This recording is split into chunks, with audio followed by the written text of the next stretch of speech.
국민 여러분 안녕하셨습니까? 인도태평양 전략연구원의 최수영입니다. 자, 오늘도 저희가 진행하고 있는 공작관 TV 그레이트 게임과 인도태평양 전략연구원 유튜브를 애청하고 계시는 대한민국의 국민 여러분, 해외에 계시는 동포 여러분, 한 분 한 분께 감사의 말씀을 전해 올립니다. 자, 제가 지금 지난주에 아시아 투데이와 대한연대에 나가서 지금 우리나라가 지금 뚫려갖고 있는 지금 아주 위험한 상황을 제가 전파를 하면서 이것을 어떻게 하면 우리가 이것을 해결해 볼 수가 있을까, 이 방법을 좀 말씀을 드렸는데, 오늘 제가 진행하는 저희 방송을 통해서도 제가 지금 정보사 사례를 보고 또 국정에서 벌어졌던 일을 보면서 도대체 이와 같은 이 공작 사고, 이런 국가 위기 상황이 어쩌다 이렇게 초래가 됐는가? 그것은 지나간 문재인의 5년 동안 이런 방첩이 공백 기간을 맞이했기 때문에 이렇게 된 것도 있지만, 근본적으로 그 안을 이루고 있는 사람, 인간들에 대한 정신이 썩어 빠졌다. 이 점을 오늘 좀 말씀을 드리고, 어떻게 하면 이와 같은 우리나라의 국난을 헤쳐나갈 수 있을지, 그 해결 방법 그리고 해결 방향에 대해서 국민 여러분들께 제가 아는 대로 소상하게 지금 보고를 드리려고 합니다. 자, 지금 윤건영이라고요. 지난 2018년도에 정의용, 서훈, 김상균 이런 자들과 함께 지금 그 평양에 가서 저 김정은이가 핵을 만들 의사가 없다. 있는 것도 다 없앤다고 한다. 이렇게 거짓말하는데 따라갔던 윤건영이란 이런 참 철부지가 있는데, 이 철부지 녀석이 참 웃긴 소리를 하고 있습니다. 뭐냐? 분명한 건 대한민국 건국 이래 최대의 정보 실패요 방첩 실패 사건이다. 이런 얘기를 해요. 아니, 평양에 빌부터 먹고 살던 놈들이 이제 와가지고 국군 정보사에 이 정보 유출 사건이 터지고 나니까 이런 식으로 지금 비판을 하고 있어요. 지나가는 개도 웃지 못할 그야말로 실소를 금할 수 없는 이런 장면이 이제 현장에서 드러나고 있는데, 자, 국민 여러분, 이거는요 명백한 정보사 사건 경우에는 정보사 군무원이 군사 기밀을 팔아먹은 사건이죠. 그 돈 몇 푼에 동료들의 목숨을 지금 팔은 거예요. 자, 이거는 뭐 이것저것 따지고 할 그런 게 없습니다. 그냥 죽여야 됩니다.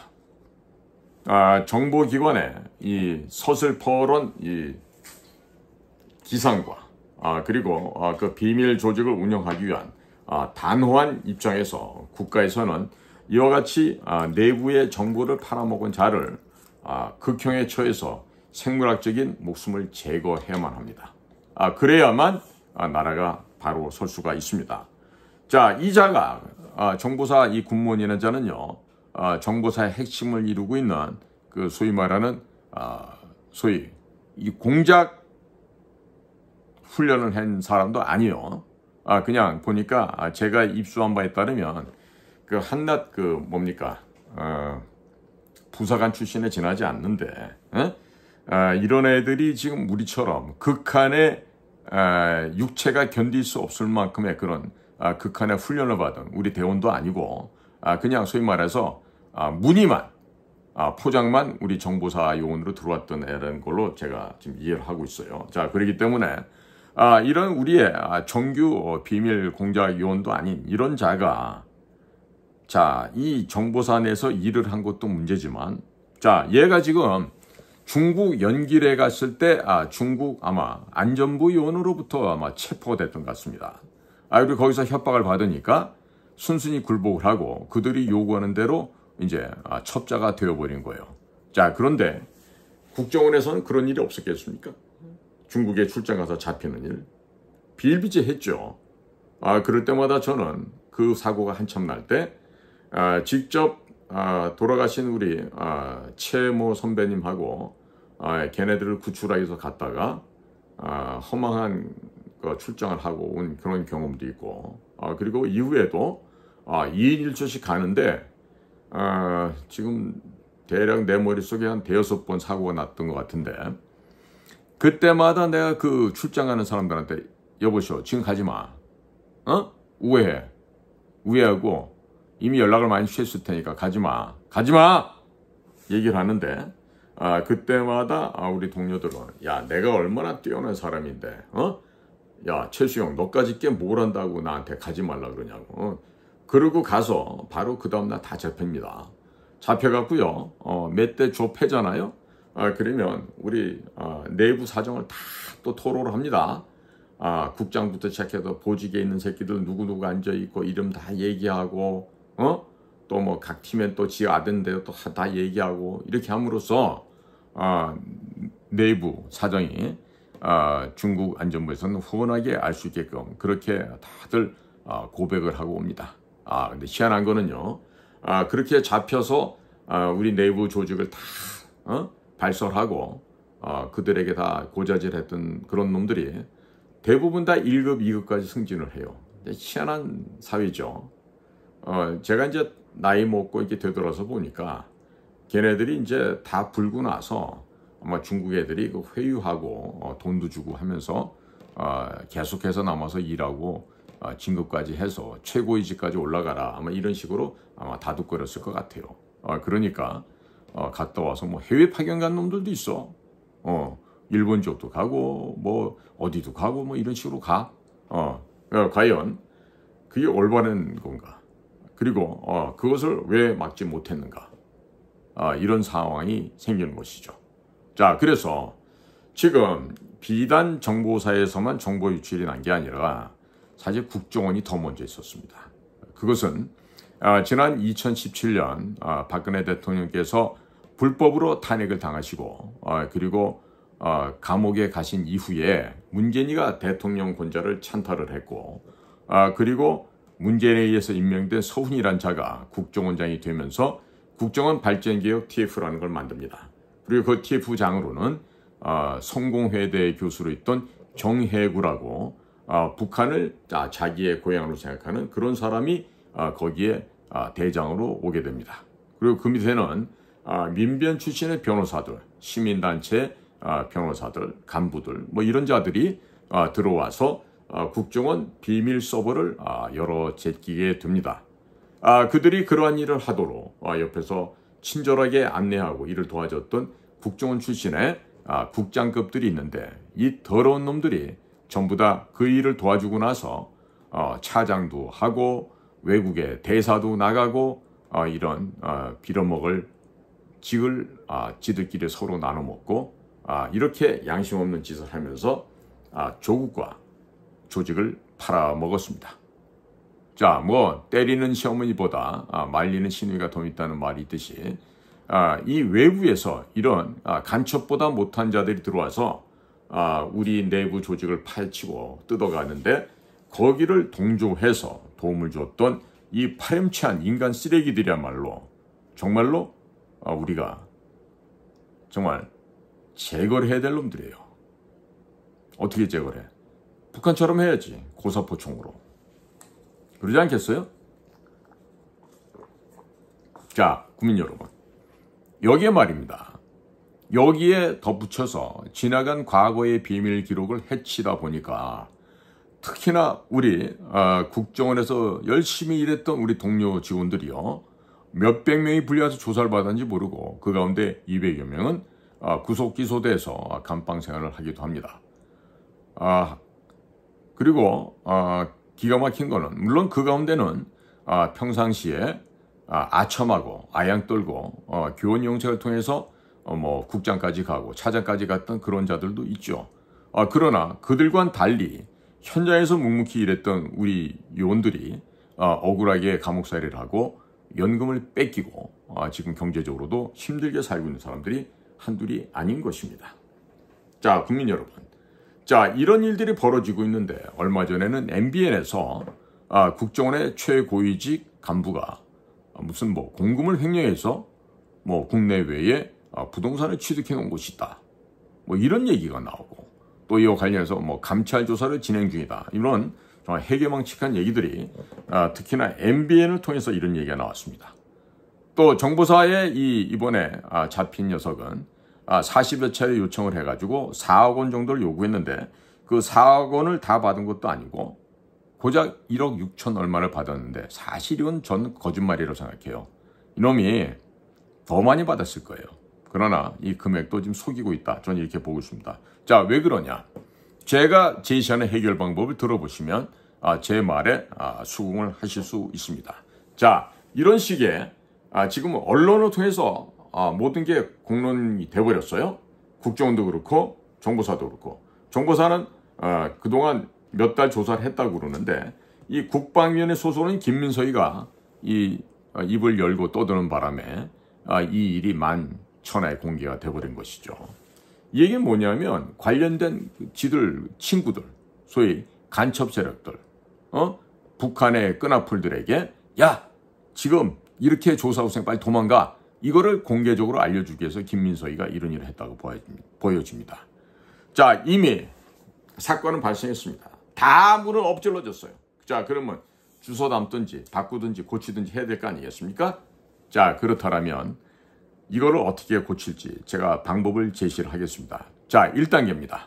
우선 해당 공작관들, 해당 인물들에 대해서 과연 정보사는 정보사대로, 국정원은 국정원대로 그자들이 얼마만큼의 돈을 받아서 어디에다 썼는지를 확인해 봐야 됩니다. 그거는 금전 출납을 관리하고 있는 각 팀들이 있어요. 그 팀들에 가가지고 그동안 그자가 얼마를 받아갖고 어디를 갖고 누구를 만나고 하는 그 공작 기록들을 쫙 살펴보면 얘기가 나옵니다. 자, 그거를 주도 면밀하게 조사팀에서는 확인하고 작성하고 그걸 갖고 있어야 돼요. 자, 2단계입니다. 해당자, 해당 공작관, 사고를 낸 자들을 거짓말 탐지기에 태웁니다. 최소한도 7번 이상을 태우는 것이 필요합니다. 왜 7번 이상이냐면은 1번, 2번, 3번, 4번, 5번, 6번, 7번 하다 보면요, 이자들이 첫 번째 진술했던 내용과 말이 달라집니다. 달라져요. 자, 거기서 착오점, 거짓말을 찾아낼 수가 있어요. 그러니까 직책이 국정원장이라 하더라도 만약에 이런 국가 비밀을 누설하는 데 관여에 따르면 대통령도 예외가 있어서는 안 됩니다.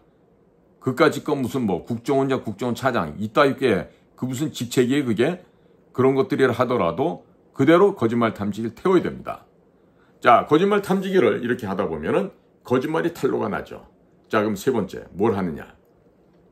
바로 그 사고를 낸 사고 발생자 혹은 그 부정행위에 연루된 공작관, 이놈들을 혼자 나가서 하는 일은 절대로 없습니다. 그러니까 복수로 나가서 합니다. 항상 해외에 거점을 만들러 나가도 그렇고 출장 여행을 가도 그렇고 또 서울 본부에서 뭘 해도 그렇고 항상 2명 이상 복수로 일을 하게 되어 있습니다. 그러면 함께 일했던 자들을 불러다가 사업처를 앉혀놓고 펴가면서 하나씩 확인을 해보면 말이 앞뒤가 안 맞는 부분들이 나옵니다. 설령 퇴직하고 나간 사람이라 하더라도 정중하게 요청을 해서 진실을 얘기해 줄 것을 요청을 하고 조사를 해야 됩니다. 이 과정도 상당히 많은 시간이 소요가 됩니다. 자, 지금 3단계까지 말씀드렸어요. 자, 4단계는 뭐를 하느냐? 그 사고를 낸 사람 혹은 그 사고를 낸 공작관에게 너 그 시절에 그 협조자, 그 공작원을 만나서 지시를 내리고 만나고 했을 때 그 공작 핸드폰 제출해 해서 포렌식을 하는 거예요. 포렌식 해보면 과연 몇 년도 몇 월 며칠 어디에서 공작원에게 공작금 얼마를 주고 얼마를 해서 임무를 주고 또 영수증 받고 한 이런 것들이 다 나오거든요.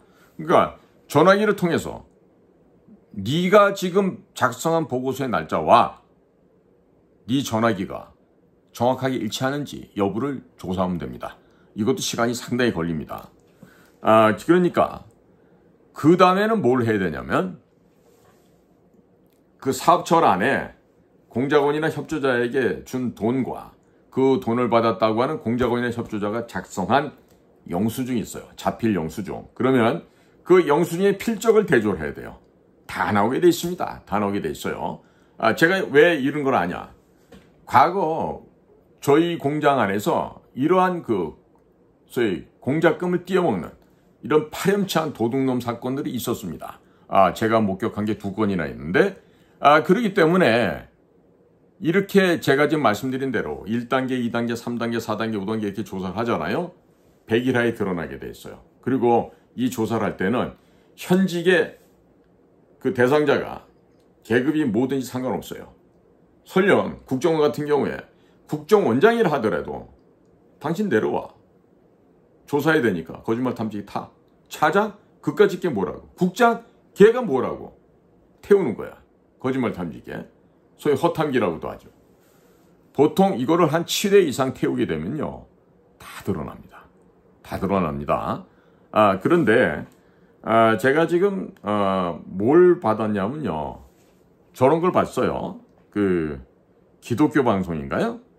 그런 데서 뭘 조사를 해갖고 발표한 내용이 있더라고요. 자, 그래서 제가 지금 말씀드린 것처럼 제가 왜 이런 그 해법을 말씀드리게 되냐면요. 과거에 제가 있었던 공장에서 그런 일이 있었다라고 제가 말씀을 드렸죠. 그랬죠? 그리고 이 얘기를 드릴 수 있는 건요. 바로 실질적인 일을 해본 사람들만이 이 일을 압니다.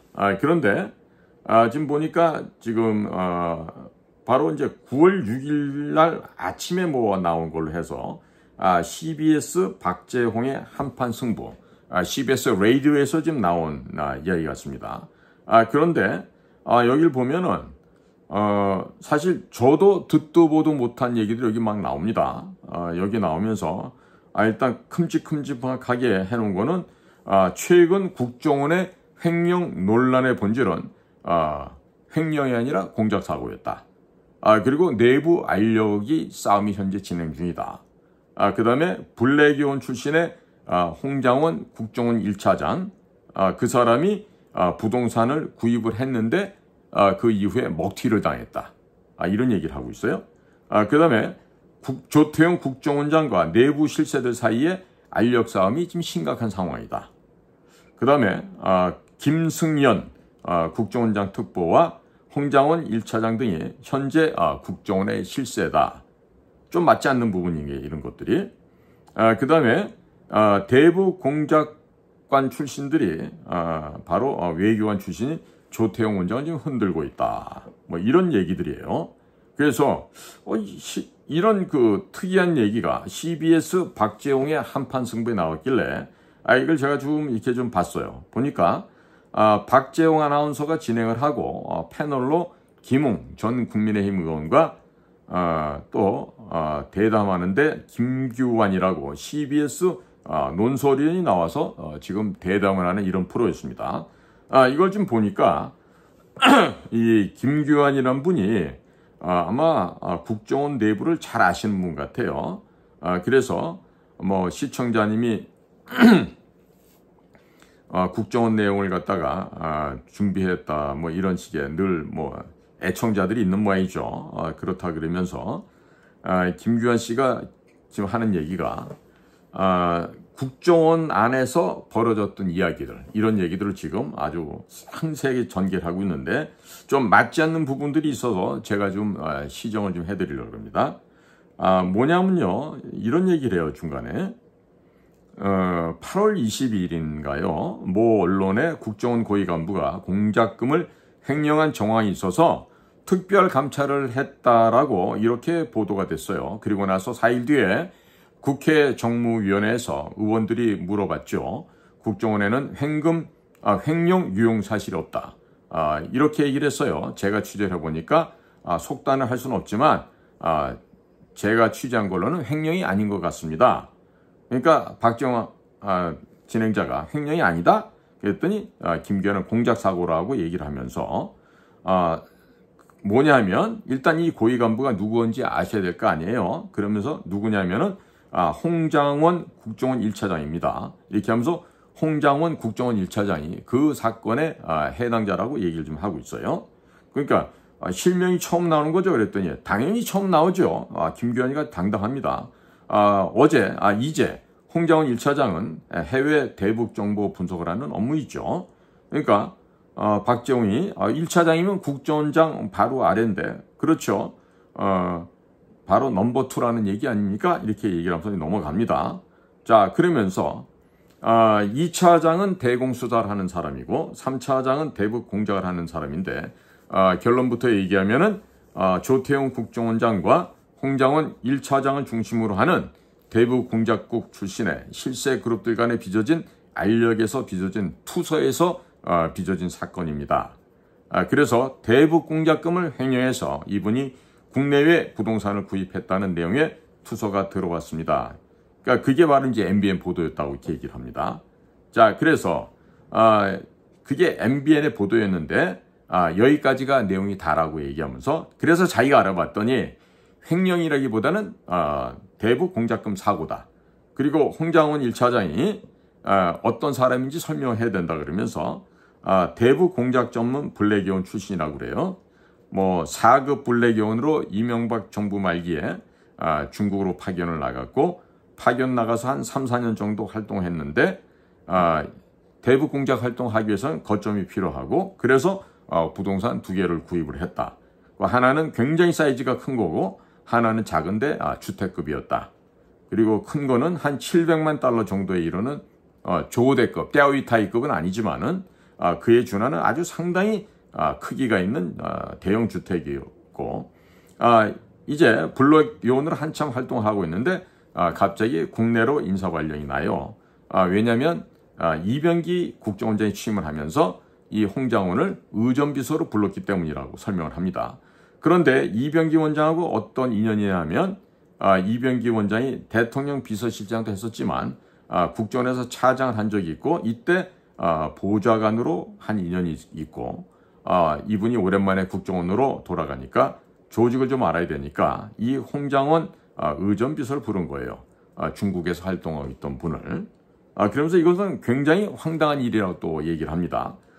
당시에 논란이 굉장히 컸다고 얘기를 하면서 왜냐하면 블랙요원으로 활동하는 사람을 국내로 갑자기 송환한 일이 없는데 한마디로 황당한 일이 벌어졌다는 거예요. 왜냐하면 블랙요원이 중국에서 활동하고 해외에서 활동하려면 1, 2년 동안 아무 일도 못하는데 왜냐하면 거점을 확보해야 되고 그 때문에 활동도 하지 않고 준비 작업만 하는데 이제 본격적인 활동을 시작하는 블랙요원을 의전비서로 부른 거예요. 이것도 지금 타이밍이 잘 안 맞는 취재를 한 것 같아요. 이 김규환 씨가. 자, 그러니까 갑자기 철수령이 떨어져서 돌아가야 되니까 부동산을 처분해야 되는데 그래서 여기에서 문제가 생겼다는 거죠.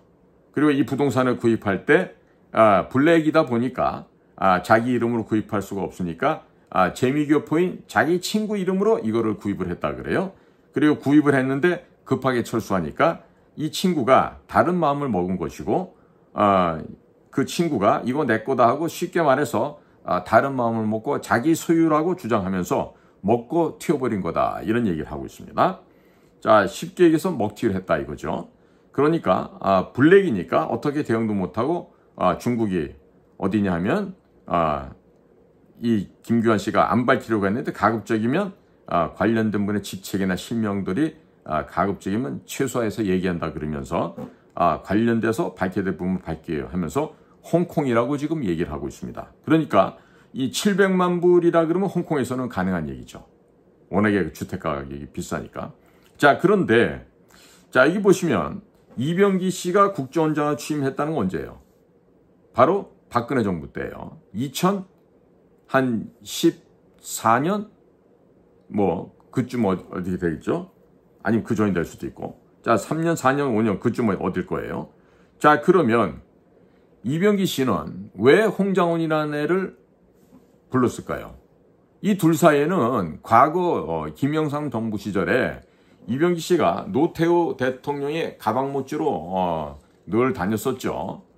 그야말로 가방모찌 따까리 그 신발 품어주는 그런 역할을 했던 사람이 이병기인데 이병기 씨가 김영삼 때 국정원 해외 차장을 하게 됩니다. 그리고 그 당시에 홍장훈이가 이병기의 보좌관을 했다라는 얘기는 저도 여기 좀 처음 들어보는데 당시 이병기 씨는 차장으로 와 있을 때 저를 한번 부른 적이 있어요. 저를 불러서 제 삼촌하고 서울대학교 외교학과 동기입니다. 그래도 저희 삼촌도 알고, 그런데 아마 서울대 외교학과 모임에서 저희 삼촌과 만났던 것 같아요. 그리고 삼촌께서 제가 당시 안기부죠.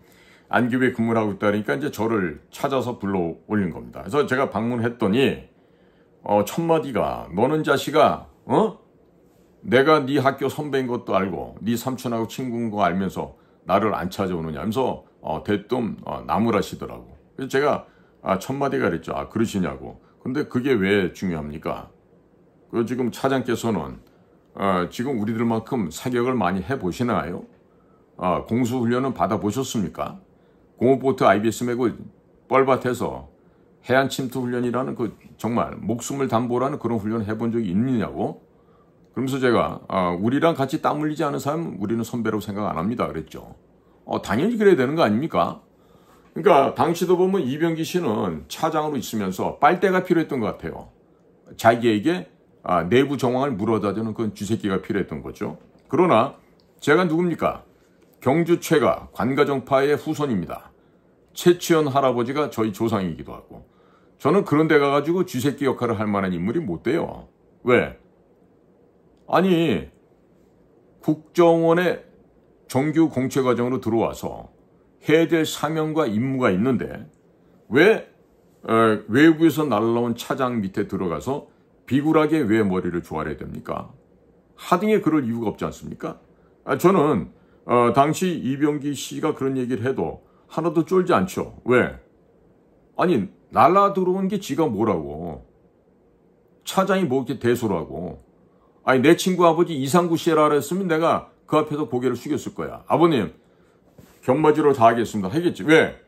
그 아버님은 중앙정보부 창설 때부터 일을 했던 사람이니까 당연히 그렇게 내가 복종을 하겠지만, 아니, 고작 한 게 노태우 대통령이 체육부 장관 나갔을 때 그때 가방 못지로 따라다니면서 그거 옆에서 네시즈 역할 했던 사람이 윗놈들한테 잘 비춰갖고 김영삼이가 대통령 되고 나니까 차장으로 왔는데, 아니 그 사람이 공작 기본계획서를 써봤어요. 무슨 공작을 해봤어요. 뭐를 한다고. 그리고 아니 서울대학교 선배면 선배지 내가 왜 그 밑에 가서 머리를 조아립니까? 아니 그리고 저희 삼촌하고야 뭐 서울대 동기라고 하지만 내가 그 앞에 가가지고 머리를 숙이고 먹이나 문어 다루는 그런 쥐새끼 빨대 역할을 할 일이 없지 않습니까? 그런데 이 홍장원이라는 친구는 7급 때부터 그 짓을 해왔던 애예요. 7급 때부터. 그리고 당시 우리 공작국에서 이 참 이상한 친구다. 뭐가 있으면 쪼로록 우리 사무실 안에서 다 아직 끝난 일이 아닌데 그 보고서나 자료를 갖고 이병기 당시 특보였어요. 이병기 방에 찾아가가지고 그걸 물어다 나르던 쥐방울 역할을 했던 게 홍장원이었다고.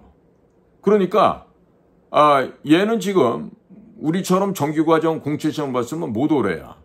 당시 기주실장으로 있었던 엄삼탁이 ROTC들 학군 장교들을 뽑을 때 학사 장교도 뽑고 그 다음에 군에서 장교들 중위 대위에 있는 애들 뽑은 거야.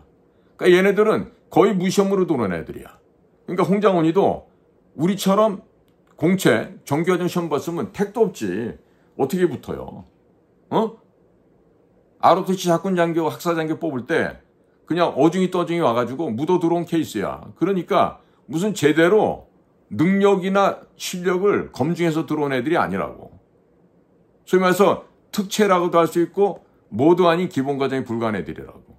분명히 저희들 정규과정 공채와 이런 특채나 기본과정 들어온 애들하고는 수준 차이가 하늘과 땅 차이다라는 점 제가 분명히 말씀드립니다. 자, 그러니까 여기서 지금 홍장원이가 당시 외국에서 흑색 사업을 하고 있는데 불러들였다는 거는 이병기 씨가 정보의 지읒자도 모르고 공작의 기억자도 모른다는 사람을 간접적으로 증명하는 거예요. 어디 밖에서 블랙 사업을 하고 있는데 그런 사람을 불러들여. 말이 돼요?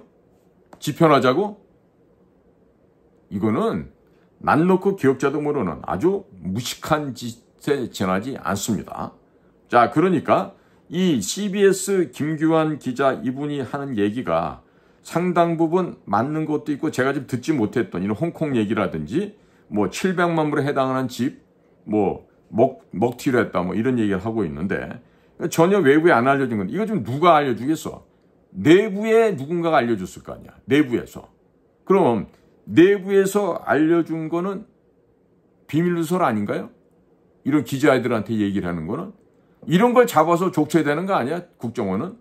어떻게 이런 게 나가도록 이걸 그냥 두냐 이거야. 자, 그러면서 이 김규환 씨가 또 얘기를 해요. 홍콩인데다가 블랙이고 또 중국과의 외교 문제가 노출되다 보니까 대응도 못하고 그냥 눈 뜨고 당했다. 과연 그럴까? 진짜 먹고 튀었을까? 나중에 퇴직하고 나서 야, 우리 그동안에 연극 잘했지 하면서 거기서 둘이서 앉아서 놀고 있지는 않을까?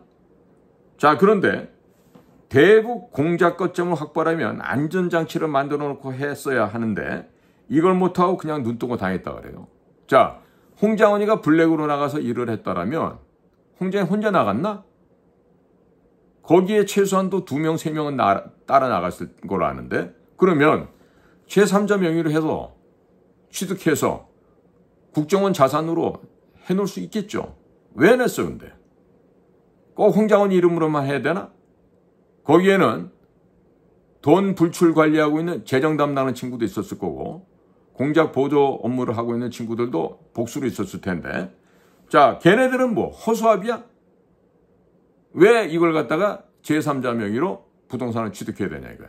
도무지 납득할 수 없는 지금 설명을 하고 있는 거예요. 자, 그런데 이 사건이 조용히 덮였대요. 왜냐하면 자, 홍장원이가 국내 들어와가지고 얼마 있어서 의전비서관 하다가 이병기의 비서실장이 됩니다. 그랬기 때문에 쉽게 얘기해서 실세였기 때문에 이후에 무슨 대북공작국장도 했다는데 대북공작국장 한 적 없어요. 에? 그리고 뭐 그 이후에 이병호 국정원장의 비서실장은 잠깐 했던 걸로 합니다. 대북공작국장 한 적 없어요. 자, 그러면서 지난해 국정원 인사 파동 때 문제가 됐던 김규현 원장 시절에 김준영 씨처럼 막강한 권세를 휘둘러요. 김준영이가 무슨 막강한 권세를 휘둘렀다 그래요? 김준영, 난 이 사람 잘 모르는데 김규현 그 핫바지 원장 있을 때 무슨 김준영 씨가 막강한 권세를 휘둘렀는데 그 홍장원이도 그랬다는 얘기야. 이것도 맞지 않는 얘기로 보여져요. 자, 그러면서 이 사건이 조용히 덮인다 이거야. 근데 10년도 더 지난 시점에서 갑자기 드러난 이유가 뭐냐 하면 홍장원이가 지금 국정원 1차장 활동을 하면서 모든 조직이 그렇듯이 인사가 일어나는데 대북 공작국 출신들이 많은 요직을 차지한대. 국정원의 요직이라면 인사, 감찰, 행정, 뭐 기조실 이런 것들인데 이런 데를 공작국 출신들이 많이 진출을 했대요. 그렇기 때문에 인사에 불만을 가진 세력이 홍장원은 이런 사람이다라면서 투소를 했고 조태용 국정원장 상대로 감찰해야 된다고 압박을 했다는 거야. 그런데 조태용 국정원장은 외교관 출신이고 또 비례대표 의원도 했지만 주미대에서 안보실장도 한 사람이죠. 자, 그러니까 국정원을 좀 이렇게 저렇게 장악한다기보다는 업무를 파악해야 되는데 이 홍장원이를 중심으로 한 대북공작국 출신들이 인사에서 이렇게 저렇게 압박을 가하니까 투소가 들어오고 이 투소를 가지고 감찰 지시하게 됐다. 그런데 홍장원 1차장이나 이런 분들이 반발을 한다. 이런 얘기를 좀 하고 있는데 아니 이게 무슨 당나라 군대도 아니고 안에서 무슨 공작국 애들이 무슨 주요 자리를 차지했다. 그리고 홍장원이는 대북공작국에서 근무한 날이 며칠 되지도 않아요. 진짜 우리 대북공작국 멤버도 아니라고 얘는. 근데 무슨 얘를 가지고 공작국 출신들이 뭐를 하고 진짜 이게 좀 말도 안 되는 사실에도 맞지 않는 얘기를 좀 이렇게 하고 있는 겁니다. 자, 그러면서 파문이 커져서 외부에 알려졌다. 이렇게 얘기하는데요. 외부에 이 김규환이라는 사람을 통해서 이런 얘기를 내부에서 흘렸다고 보지는 않습니까? 지금 맞지 않는 얘기가 너무 많이 나와요. 홍장원이는 대북 공작국장을 한 적이 없어요. 나중에 궁금하면 직접 홍장원이한테 물어보세요. 그리고 지금 사회자 박재홍 씨가 지금 저희가 그 내부자들, 특히 작년 6월 달에 김기현 국정원장이 있을 때 국정원 내에 인사파동을 전달해 드린 바 있다, 그렇게 얘기를 합니다. 그리고 작년 11월에 김기현 원장이 기소가 되는 일이 아니죠. 김기현이가 차장 권춘택과 김수현 두 명과 함께 동시 패션으로 같은 날 쫓겨나는 겁니다. 이게 무슨 기소예요, 기소. 이런 거 기소라고 얘기를 안 하죠. 에? 법적으로 소송이 붙어서 지금 김기현 씨는 저와 함께 저를 고발을 한 고발자고, 저는 피고발인이 돼서 이번 10월 달에 지금 재판을 받아야 되는 상대예요. 저도 지금 김기현 씨를 지금 재판정에 나오도록 제가 지금 증인 신청을 해놓은 상태고요. 자, 그러니까 뭐 지난달에 있었던 뭐 1급 인사가 있었다, 뭐 이런 것들 때문에 있다, 뭐 이런 갈등이 있었다 그러는데요. 과연 그럴까요? 이미 조태용 씨가 와서 탕평채 화합 차원에서 박지원과 서훈 시절에 썼던 애들이 대부분 귀환 가서 있었는데, 걔네들 거의 대부분 다 불러들여서 진짜 자유우파 애국 진영의 우리 후배들은 전부 다 다시 쫓겨나고, 과거의 문재인 정권 하에서 서훈과 박지원을 갖다가 홀고 빨았던 애들이 지금 다시 돌아온 걸로 알고 있는데, 이제 와서 무슨 뭐 간부 인사란다, 이것조차도 지금 우리가 정확하게 보고 있는 입장에서는 외부의 트릭으로 뭔가를 하고 있는 척하고 있는 이런 거짓된 표현이다. 우리 이렇게 지금 평가를 할 수밖에 없습니다. 네, 그리고 홍장원이가 지금 뭐 64년생이고 64 34기라는데, 자, 64 34기면은요 학번으로 따지면 74학번이야. 74학번. 그러니까 74학번이 좀 나이가 지금 70이라고. 그러니까 홍장원이는 43기. 예? 예. 그리고 뭐 707 출신이기 때문에 뭐 옛날 뭐 사관학기 에이스들을 갖다가 뭐 육사에서 뭐 특치한 게 있었다는데, 이게 전부 다 헛소리입니다. 군대 조직 내에서 군인으로서의 적응을 못하고 야전 생활을 못하는 애들이 권력 요금 많아서 왔던 장소가 바로 중앙정보부 국가안전기획부 국정원이에요. 자, 그러니까 군대에서 사관학교를 나왔으면은 당연히 군인으로서 길을 걸어야지. 왜 무엇 때문에 정보부에 와가지고 이런 이상한 브로커 역할들을 하냐 이거야. 제대로 된 사관학교 출신들이 별로 없어요. 그러니까 이런 거는 사관학교 출신들이 기본과정이나 이런 특채과정을 통해서 우리 중앙정보부 시절부터 국가안전기획부 시절, 국정원 시절까지 이런 식으로 넘어 들어와서 이런 식의 그 꿀을 빨고 살았던 이런 게 정상이라고 생각하고 얘네들이 에이스 직원이라고 생각한다면 이건 굉장히 잘못된, 사실을 올바르게 파악하지 못한 취재 보도이다. 이렇게밖에 얘기를 할 수가 없습니다. 홍장훈이가 아버지가 해군 제독 출신에다가 얼굴이 잘생겼고 목소리가 좋고 뭐 굉장히 그렇대요. 그런데 업무 능력이 떨어져서 사실은 좀 이렇게 블레이온으로 나갈 때 말이 많았대요. 업무 능력이 떨어진 거 너무나도 분명한 사실이에요, 이 얘기가. 이상하게 방 안에서 사무실에서 뭐가 있으면 들고 나가서 쪼로록 가가지고 이병기 당시 특별보좌관 방에 찾아가서 뭐라고 이게 떠들고 다니는 이런 건 잘했어도 직접 여권을 만들어서 한다거나 뭐 할 줄 아는 게 없었다고. 스리슬쩍 빼서 들고 나가는 거나 잘하는 거지. 그러니까 이때 지금 찐 실세가 따로 있다고 또 이 사람이 이상한 소리를 하는데, 김승현이라는 사람이 지금 외교안보 특보라고 지금 얘기를 하고 있어요.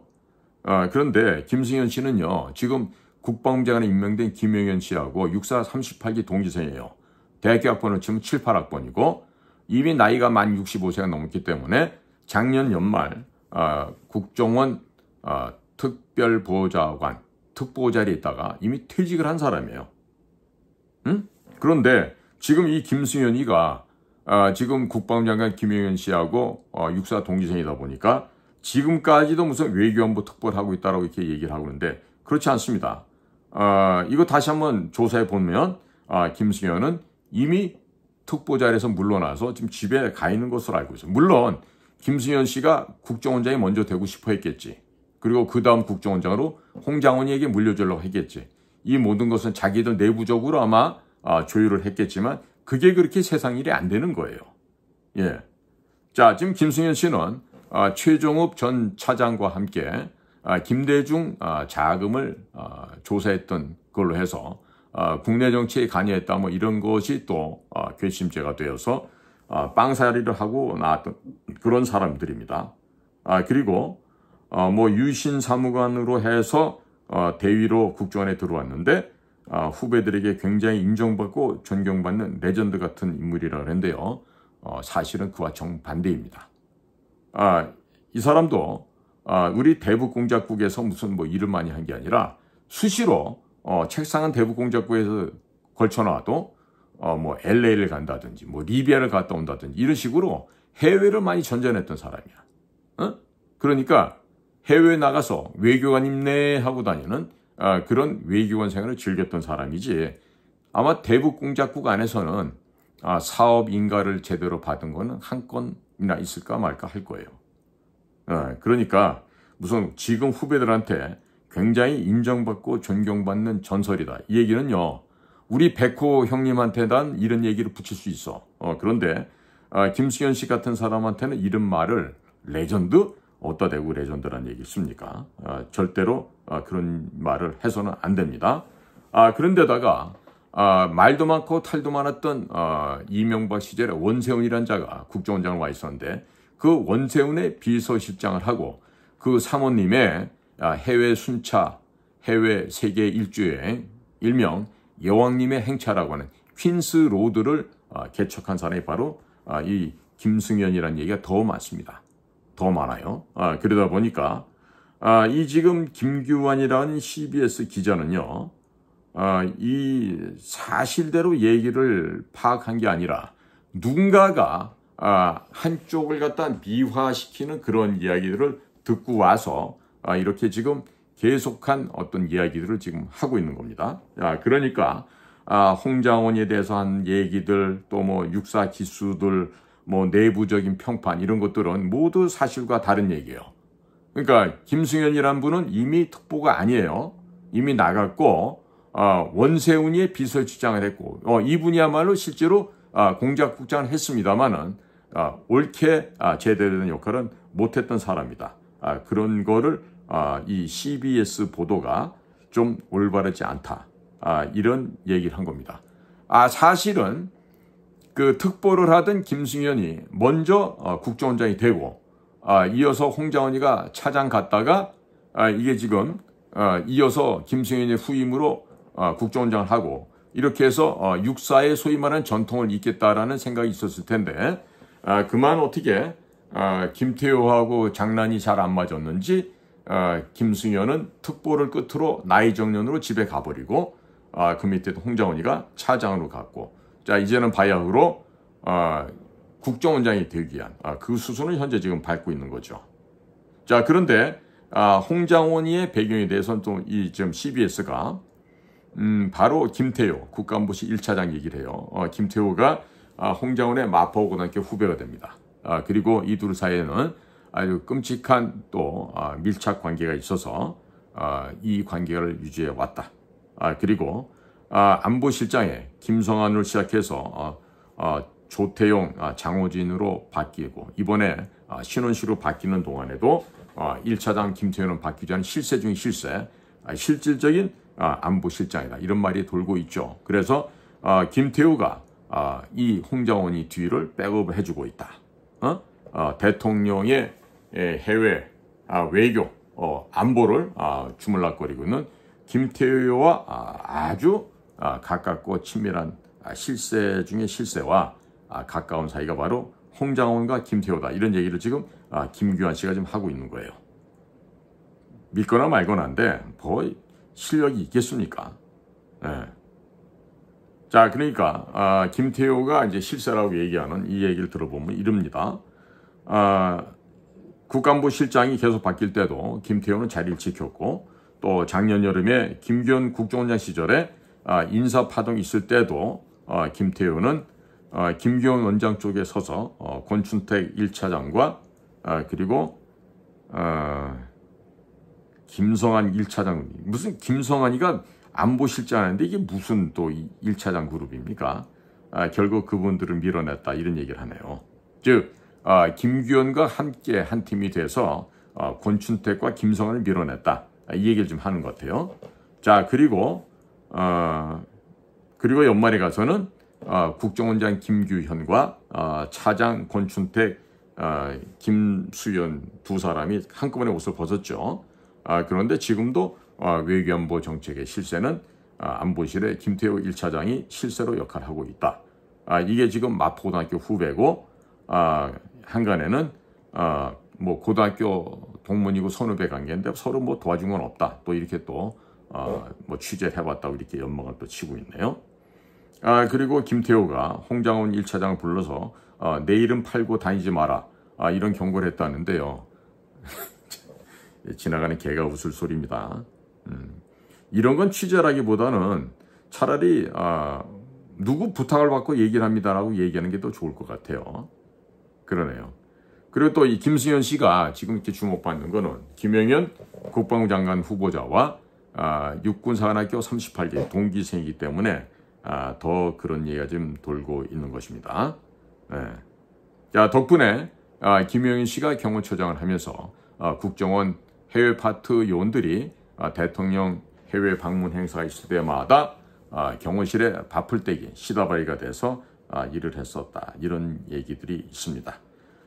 그러면서 육사 38기 동기들 중에 무슨 7인회라는 게 있는 점인지 모르겠는데 뭐 7인회 동기들로서 김영현 국방장관뿐만 아니라 여러 사람들의 얘기를 지금 하고 있습니다. 뭐 투스타 출신, 쓰리스타 출신 뭐 여러 얘기가 나오는데 뭐 그거는 뭐 육사 출신들끼리 뭐 친밀하게 지내는 거 그거 어떻게 막겠습니까? 막을 수가 없는 일인데 이런 것들을 지금 이렇게 가져다가 얘기를 합니다. 그래서 이런 얘기를 들으면서 보면요. 여기서 보면 쓸데없이 지금 김규현 국정원장 있을 때 있었던 그 김준영 비서실장, 저는 잘 알지도 못하는 사람인데 이 김준영 실장이 무슨 뭐 엄청난 실세로 마치 그 뭐 전횡을 일삼았던 것처럼 그런 느낌을 갖게끔 얘기를 하고 있는데 이 CBS 뉴스를 보도하는 사회자 박재홍 선생과 또 여기 패널로 나와 있는 김규환 CBS 논설위원, 뭐 굉장히 기자 출신이겠지 이 사람도. 근데 좀 정확하게 팩트를 갖고 얘기해 줬으면 좋겠는데 그러지 못하는 아쉬움이 있어요. 그래서 이런 얘기를 가지고 오늘도 지금 저희 국내 부서에 있었던 모 선배님도 전화가 오고 또 저희 또 대선배가 되는 그 정형근 전 차장, 그 정형근 선배님도 이 건을 갖고 굉장히 지금 놀라서 지금 뭐 얘기를 하고 있으시다고 오늘도 낮에 누가 연락을 해 왔었습니다. 그런데 알고 보면은 별거 아니에요. 별거 아니고 이게 지금 공작 사고라면은 지금 여기서 지금 짚는 거 이거 아니야. 블랙이기 때문에 신문상 이 집 문제의 처리를 못했다. 이 시작부터 말이 안 되는 소리야 이게. 왜? 복수로 나갔다니까 거기에. 홍콩에. 혼자 안 내보내 절대 우리 원칙이. 최소한도 둘인데 홍장원이 얘는 지금 몇 명 더 있었을 거라고 거기에. 그러면 거기 갔던 애들 다 불러다 조사해보면 알 거 아니야. 그러니까 첫 번째, 재정관이 돈을 갖다가 불출했는데 돈이 나간 거와 들어온 사업 성과하고 비교해봐야지 우선적으로. 두 번째는 홍장원이를 그럼 거짓말 탐지기 태울 뿐만 아니라 같이 나갔던 놈들 다 불러다 거짓말 탐지기 태워야 되겠네. 그러면 얘기가 다 나오지. 그 세 번째 뭘 한다 그랬죠? 같이 일했던 사람도 조사해 봐야 된다 그랬잖아. 그러면 거짓말 탐지기부터 태우면서 3단계까지 다 데리고 가. 사업처를 놓고 하나씩 넘겨보면서 확인해 보면 될 거 아니야. 네 번째, 당시에 있었던 전화기, 공작 전화기를 가지고 포렌식을 해보면 그 날짜 그 시간에 거기에 있었는지 없었는지 확인될 거 아니야. 그리고 다섯 번째로는 자 협조자나 공작원들 찾아야지 걔네들도. 그래갖고 이 영수증 너 받은 거 맞냐? EX 받았냐? 그럼 네가 직접 작성한 맞느냐? 전부 다 확인을 해야지. 적어도 1년 정도 걸릴 거예요. 조사하는데. 그런데 국정원은 일주일도 안 되는 시간 내에 혐의 없음이라고 확인했다는 거야. 지나가는 닭이 웃을까요? 개가 웃을까요? 자, 이런 식으로 지금 이 1차장 실세 뒤에 김영현 경호처장 그리고 대통령 국감모실 김태호 1차장이 있었다. 뭐 이런 얘기를 갖다 슬쩍 하면서 결국 보면은 아무것도 아닌 것처럼 지금 기사가 지금 이렇게 나와 있죠. 그러나 기사를 읽어가면서 이런 기사들이 어디에 문제점이 있다라는 거 지적을 하고 잘못된 거 제가 지적을 해드렸잖아요. 그러니까 적어도 거짓말 탐지기도 태우지 않고 사업처를 다시 한번 확인하지도 않고 돈에 대한 적정성 여부도 확인하지 않고 자 만일 예를 들어서 이러한 재료를 갖다 제가 만약에 10만 불에 구해왔다. 그런데 다른 사람 이거를 200만 불, 300만 불 주고 가져왔다. 그럼 뭔가가 야로가 있는 거죠. 그죠? 그러면 그걸 밝히면 되죠. 어려운 일 아닙니다. 사업처를 갖다 놓고 영수증 확인하고 같이 일했던 애들 또 장비들 전화기대에 대한 포렌식하고 특히나 거짓말 탐지기를 태우게 되면은 100일하에 다 드러나게 돼 있어요. 그런데 지금 제가 제일 찜찜한 게 조태용 국정원장과 내부 실세들 사이에 알력이 심각하다. 이거는 가능성이 굉장히 높은 얘기로 보였는데 이러기 때문에 일 안 하고 자리 싸움 하고 있는 이 조직을 없애야 된다는 얘기예요. 없애버리고 담은 100명도 좋고 50명도 좋으니까 진짜 비밀 공작 사업을 할 수 있는 그런 작지만 소수정예의 일당백하는 정보 공작기구 일기 당천을 하는 비밀 첩보 공작기관으로 거듭나야 됩니다. 지금 같은 거는요 공작기관도 아니고 정보기관도 아니고 완전히 브로커 양아치들만 모이는 수준으로 좀 전락해버렸어요. 자 그러니까 오늘 제가 정보사의 요원이 사고 낸 거 국정원에서 사고 난 거 CBS를 갖다 바탕으로 해서 쭉 설명을 해드렸지 않습니까? 자, 제 이야기에 아마 공감을 안 하실 분은 없을 거라는 생각이 듭니다. 왜? 저는 이 분야의 전문가예요. 이 분야에 자신이 있고 그리고 저나 저희 동료 공작관들 특히나 제 존경하는 백호 선배님 같은 이런 일을 해본 사람은 대한민국 손가락에 꼽습니다. 국정원 출신이라 하더라도 이런 일을 해본 사람은 진짜 몇 명 안 돼요. 그러니까 제가 분명하게 말씀드리는데 오늘 제가 말씀드린 이 해법을 가지고 한다라면은 다 해결됩니다. 자, 우리 국정원의 우리 감찰실의 우리 똘마니 여러분들, 여러분들 내 방송 모니터링 하고 있죠? 이거를 꼭 조태용 씨한테 알려주기 바랍니다. 조태용 씨는 지금 경기고등학교 서울대 정치학과 외무고시를 통과하고 이범석 외교부 장관의 사위가 됐던 분으로 굉장히 나름대로 실력이 좋은 분으로 알고 있어요. 자, 실력의 기준이 저처럼 서울대를 나왔어도 외무부로 안 가고 국정원에 초창기부터 일을 했던 공작관과는 실력을 평가하는 기준이 다르겠죠. 그러나 적어도 그래도 사람이 부패하지는 않은 사람이다라는 평가를 제가 외교부 후배들로부터 듣고 있어요. 그러니까 조태용 원장께서는 오늘 제가 드린 이 5단계 수사, 조사 방침을 꼭 명심하고 나라를 위해서 국가와 민족을 위해서 이번 일을 꼭 마무리를 잘 해주시기를 부탁을 드립니다.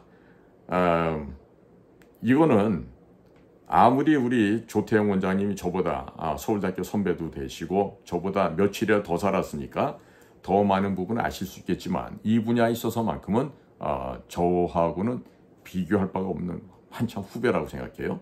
그러니까 우리 전문 공작관들이 해주는 이런 조언과 충고를 꼭 귀담아 들으시고 올바른 방침으로 조직을 끌고 나가셔서 꼭 이 국가정보원이 되살아날 수 있는데 조금이라도 기여를 해줄 수 있으면 참으로 감사하겠습니다.